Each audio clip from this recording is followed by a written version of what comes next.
I'm Logan Crawford, and right now on Spotlight, we're delving into The Viceroy, 1243 to 1253, and it's written by a terrific author, one of my favorite guests, Katherine Ashe.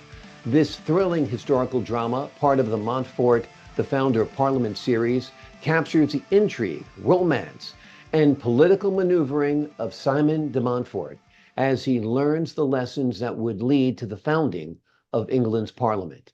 Join us as we explore the rich tapestry of adventure and historical detail that makes this book a must-read.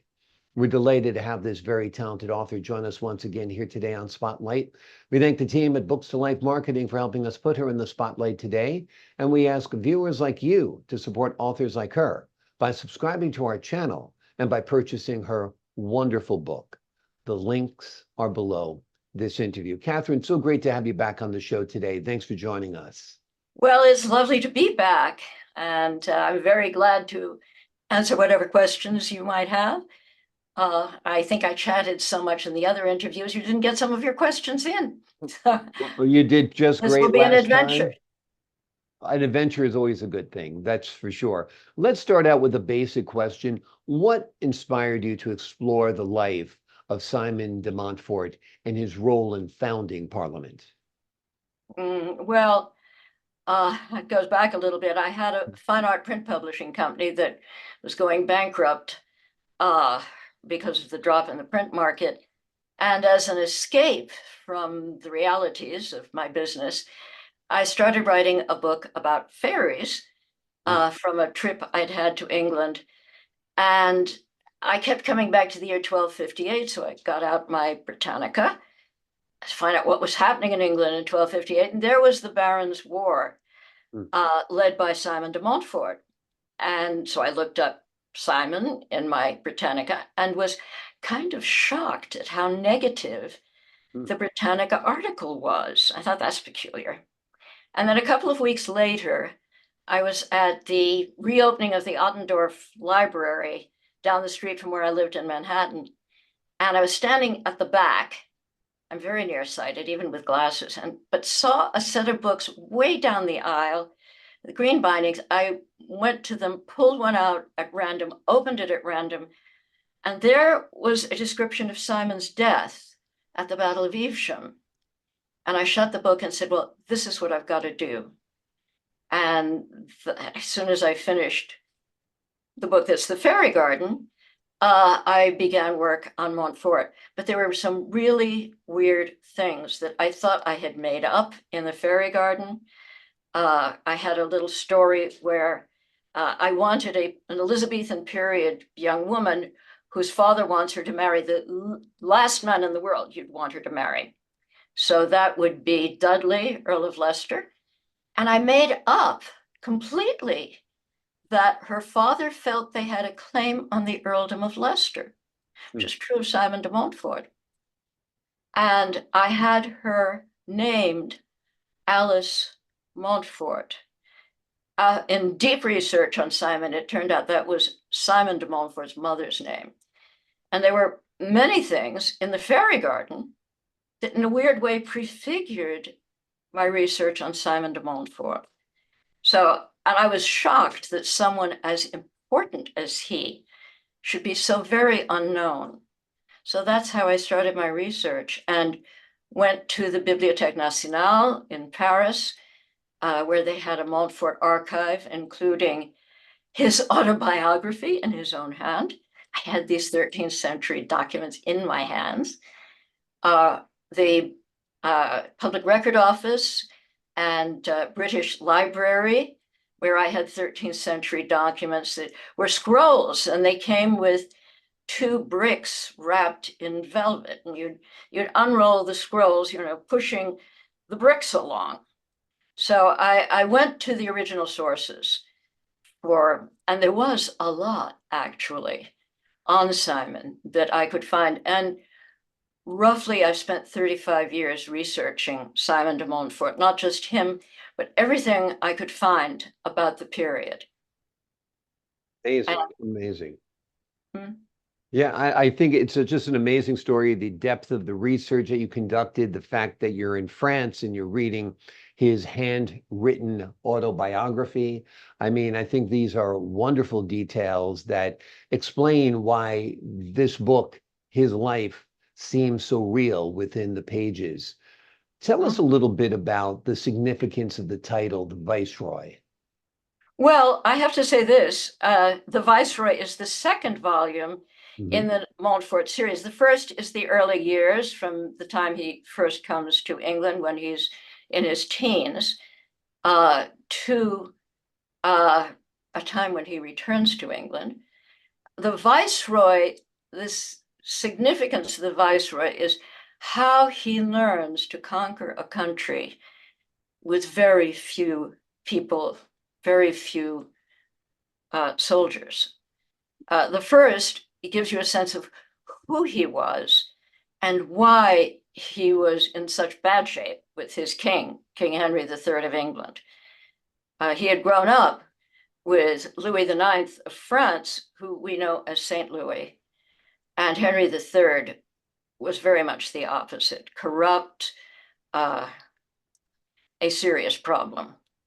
The third book, The Revolutionary, is what actually deals with the creation of Parliament, the things that immediately led up to it, King Henry's abuses, and how the document that created Parliament as two houses, Lords and Commons, which parallels our Senate and Congress, plus an independent judiciary and independent treasury. The document that sets that up for England is a thing called the Provisions of Oxford, which has been lost, but is slightly enlarged upon, recreated and slightly enlarged upon on the Provisions of Westminster, which does survive. And everyone wants to say, oh, the Magna Carta. The Magna Carta gave very little in the way of rights, certainly did not create any kind of elective government. It's the fairly suppressed provisions of Westminster that give us the model for modern democracy. How many books are there in the Montfort series, or how many books will there be in the Montfort Oh, series? there are four. The last book is The Angel with the Sword. Simon ends up toward the end of his life being believed to be the incarnation of the angel of the apocalypse or of Jesus himself. And this greatly riled those who had known him since he was a teenager and armed his opponents for his ultimate death in battle. The Angel with the Sword deals with how he defended Parliament and ultimately lost the battle. And anybody who doesn't want to read that book, I forgive them. It has a sad ending. Yeah. Well, uh, wonderful. What a comprehensive series of books on this man's life that obviously, like you said, took decades of research and decades of writing. Um, Tell us why you wrote it in novel form as opposed to nonfiction. well, there were scholarly books on Simon. The most recent one in the 1990s by J.R. Madicott, who is a Cambridge professor and who opportunistically used all of the 13th century negative documents on Simon, which were what we now call alternative history. I used the documents, the official documents, the letters Simon wrote and received from his Franciscan friends in the Monumenta Franciscana, and the Matthew Paris's chronicle, the Chronica Majora. Matthew Paris obviously knew Simon. He was in the monastery at St. Albans, which was one day's ride north for Simon to go to Leicester or his home at Kenilworth. And Brother Matthew had a tunnel from the monastery under the road to the next door inn. And he would trot over there and get all the latest news. He also would attend court. And so his chronicle has always been considered the finest 13th century chronicle. And he even gives the weather reports. And the translation is in 7 volumes. And I use that as my principal source. I also got 2 copies of it reprinted in the later Elizabethan period, because he was very much, Brother Matthew was very much against the Vatican, which was taxing England terrifically. And so this supported England's break with the Vatican, this scholarly document from the 13th century. But Simon needed to be better known, and I thought the novel, but I follow every historical event with the question, how could this have happened in life? With as much research as to the beliefs, the relationships between these people, massive research to figure out what was said. And there are in Matthew Paris's work actual quotations. One I love is when King Henry has summoned the lords of England to perpetrate another tax. And the lords were all hoping they get back to go to war in France and get back their lands in Normandy. And instead, the king announces a tax. Silence among the lords. And then one voice pipes up with, and this is accurate, "The mountain labored and brought forth a mouse." Yes, well, I attended a House of Lords meeting, and it was astonishing the rudeness that was prevalent still in the 20th century. But yes, Simon needs to be much better known. And I'd hoped that writing a novel filling in what might have been the actual conversations, the actual battles as fought. We know they were fought, but to be in the midst of them is something else. So that's why it's a novel. It's very readable, and that's my purpose. And it makes it accessible, like you said. Go ahead, I'm sorry. Yes, there's just out are the first 2 books as audiobooks, and the second 2 books are coming out as audiobooks. So you can listen to them, and with a beautiful voice of Christopher Kendrick. Wonderful, wonderful. Again, that makes it even more accessible. The novel has an appeal to people because it's not like reading a textbook. It is, very prosaic in its language at times. And let me ask you this. Have you envisioned this as a series? I mean, I could see this as a series of films or a series on TV. I think it'd be wonderful to watch it come to life on the big screen. It was such a fascinating era. And the groundwork that he laid for modern society is quite astounding as well. Well, my family background has to do with film. My father was principal screenwriter for Cecil B. DeMille, and my kindergarten bus left me off at Paramount, where I used to bark at the guard dogs with Jerry Lewis. But yes, very much. I have written Montfort as a 13-part television series, as a 4-part film possibility, as a single film.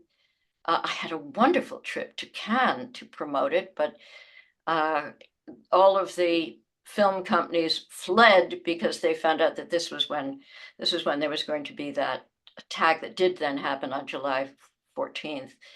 So my appointments disappeared, and my health wasn't so good as I could pursue these people wherever there were conferences.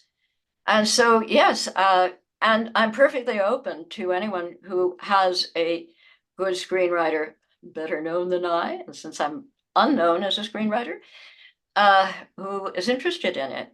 Yeah, I'm all for a film. My father wrote El Cid. Wow. And I gave him my book manuscript, which I knew was going to be a huge book. And the first thing he said is, you don't get to the love scene until page 100, which I have amended. And he said, and my scripts, I have to have the love scene by page 3. That's wonderful. That's wonderful. Well, it's great to have a master screenwriter as a father to give you some input as well, which is great. I also found it was interesting. We were talking before about why you chose to self-publish these books. They wanted you to make some changes that would have been almost a little bit beyond historical fiction. It would have been outright fiction. Tell us about that. Well, I did the usual thing of writing a first chapter and an outline and took it to my agent, who was promptly right back to me with a contract with Playboy Press, very legitimate publishing house for people like Norman Mailer. I didn't think it was the place for me. So I said to my agent, I think I better finish this book before I put it out again. It was 1985 before I did that. I had it to him in 77. Oh. And by that time, it was going around to the legacy publishers who were saying, we love this book, but you have to change the main character to a woman. Now, I agree with them that there aren't many women in regular histories, but I could not fictionalize the book. There was no woman in any position to tell the story I was telling. And my advisor, Dr. Madeline Cosman, who founded the Institute for Medieval and Renaissance Studies at the City University of New York, thought this was hysterical. She laughed out loud and said, you just changed the name to Simon de Montfort. But I realized I had to self-publish it really for the integrity of the book, following the actual history with the actual people. So that's why it's self-published. And I've been happy about that. Amazon, I was the target of a horrific author bullying campaign on behalf of a popular historical novelist who had written about Simon de Montfort in 1985. And Simon, a friend of hers, on an open conversation on Historical Novel Society, said, what do you think about someone who says that Simon de Montfort had an affair with the Queen? And this author said, well, that's a sin. Well, I have in-depth research which really supports that in many, many ways. But what that ignited was a terrific author bullying campaign that, for example, changed my Goodreads rating from all 4 and 5 stars to all rape, murder, and giving my home address. This was in 2014. Unbelievable. Well, there was an organization called Stop the Goodreads Bullies that reached Amazon about this. There was another author having a similar problem. Amazon bought Goodreads and eliminated the attacks and barred the people who had entered them, which just shows that a corporation can stop online bullying. Exactly. But I've been very grateful to Amazon ever since. But the bullying continues in the sense that the chief bullier, a very adept online person, who managed to write a horrific review, passed on my contact information to the dark web so that I cannot be online under my own name without damaging stuff. My Facebook account, which in 2014 had 4,000 friends, it was very nice. I really made friends with them. And I am somehow barred from Facebook. I have no idea why. And I cannot seem to get past it. So I have to have other ways of getting around it. I have a technical editor who does all the posting of my manuscripts and so forth. Well, we're glad we're here, and we're glad we can get your word and your story out here without any bullying today, obviously. Let me ask you this. What is your evidence of the relationship with Queen Eleanor? Well, going back to Brother Matthew's chronicle, 3 years after Eleanor was married to Henry. She was not, as one historian says, a child at the time of the marriage. There was no political advantage to her marriage. Henry, there is record, Henry had sent one of his courtiers to find the most beautiful bankrupt princess, and he found Eleanor of Provence, and he married her. She was 16 at the time. 3 years later, she had not conceived, and there was word that she was barren. And there was a very active movement to replace Henry with his far more capable brother, Richard. Henry needed an heir. Now, in the official records of the court, Henry and Eleanor were at Simon's home of Kenilworth on September 15th. I believe it's 1237, but 2 months later, there is a record of an expenditure by Eleanor, Queen Eleanor, for a cure for her barrenness. A doctor has prescribed an herbal tea and prayers at the tomb of St. Edward the Confessor. And lo and behold, she's pregnant. Henry is so thrilled with this that he has the tomb of St. Edward moved as near to his bedroom as possible. I mean, what better confession that things aren't working too well? The beautiful tomb is still there in Westminster Abbey Church. At that time, the church was a little church, but of course, he built the church as we know it. He was a great artist, not a good king, but a wonderful artist. Okay, so she was there at the time. The infant was born 2 months early, a miraculously mature, looking like a 9-month birth, but only 7 months because, of course, St. Edward was really the father, named Edward because of this. The next thing that happens, which is very well recorded, Brother Matthew was obviously there and records verbatim what was said. I am the only one who looked into what the churching of the Queen was. It was a ritual welcoming the Queen back into the church after her lying in, which had become before the birth and 6 weeks after the birth. So she hadn't been to church in quite a while.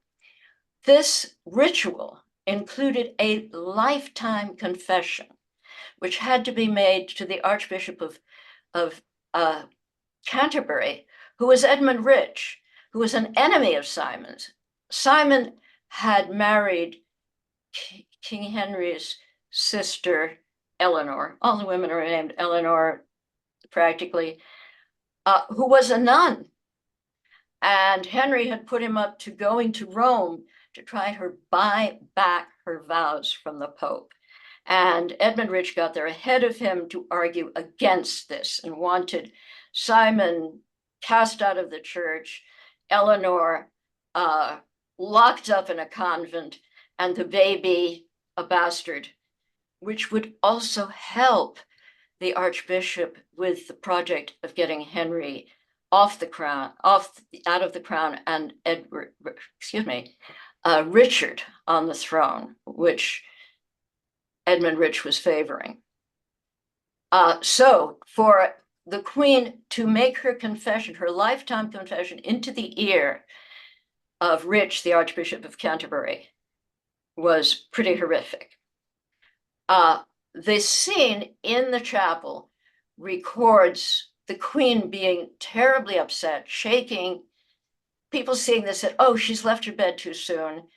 The King walking back and forth in a fit of rage. And Simon and his wife enter late. And when Henry sees them, he yells at Simon, who has been his best friend up to the day before. In records, Simon is there with his seal on everything Henry does. They're given a splendid house for the summer. Simon is godfather to little Edward, along with 2 other gentlemen. Okay, Henry yells at Simon, so you do dare show your face among decent Christians, my friend. And he walks towards Simon, the courtiers dividing, Simon coming to him and bowing down to the ground. And Henry saying, "My friend, always so willing to serve. It seems your serving knows no end." And at which Simon at least has the presence of mind to stand up and flee, take his wife into the little boat that they'd hired for the day to go down to the house they were renting for the summer. Henry had them evicted. They come back with Eleanor, his wife, grabbing the baby nurse and the baby. They come back to the chapel. Simon goes forward, throws himself onto the floor and at Henry's feet and begs forgiveness. And Henry says, "Forgive you? You seduce." But he needs this heir. He cannot disqualify this heir. So he said, "You seduce my sister, and then you corrupt Rome by buying off her vows, and I knew nothing of it." And he collapses in tears in the arms of the Archbishop Edmund Rich. Richard, the prince, goes to Simon and says, "For heaven's sake, get out of here before Henry can do worse."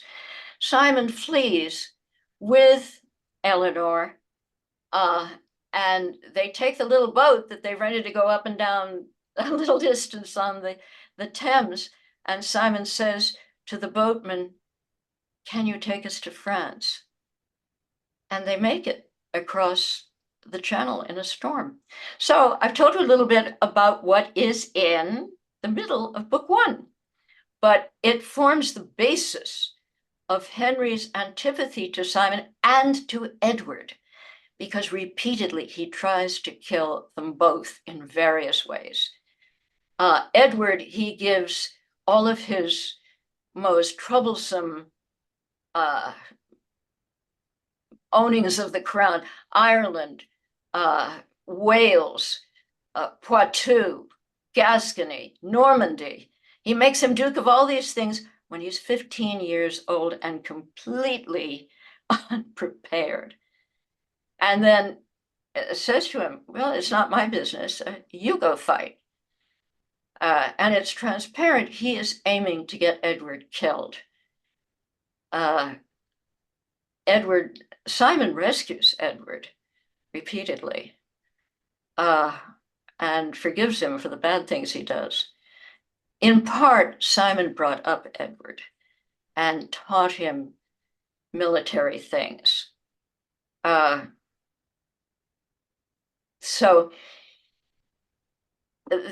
there are repeated other instances that come close to even Henry's confessing that Edward is not his son, that are actual quotations. And the gossip of the time was that Edward was Simon's son, and that the affair with Simon went on with the Queen. One thing I've learned as a journalist is that gossip is usually right. You'd be surprised. You'd be surprised what the people know. I've showed up on crime scenes and the people are gossiping about what happened, and usually they're 110% right. Oh, yeah. It's amazing the detail with which you tell the story, both in person and in the pages of your book. It's like you were there. It's like you were a witness to it. You've done that much research. It's wonderful. We've been talking today about the life of Simon de Montfort, and specifically the book, The Viceroy, 1243 to 1253, written by this terrific author, Katherine Ashe. It is a thrilling historical drama that is part of the Montfort, the Founder of Parliament series. There are 4 parts in that series. And this book captures the intrigue, romance, and political maneuvering of Simon de Montfort as he learns the lessons that would lead to the founding of England's Parliament. It is an exploration of the rich tapestry and adventure and historical detail that makes this book a complete must read. Katherine, thank you so much for joining us here today on Spotlight. Wow, this was half an hour. It was wonderful. Thank you. When 30 minutes goes fast, you know it was a good conversation. I appreciate your time. To the folks at home, I'm Logan Crawford, thanking you for your time, this time until next time on Spotlight.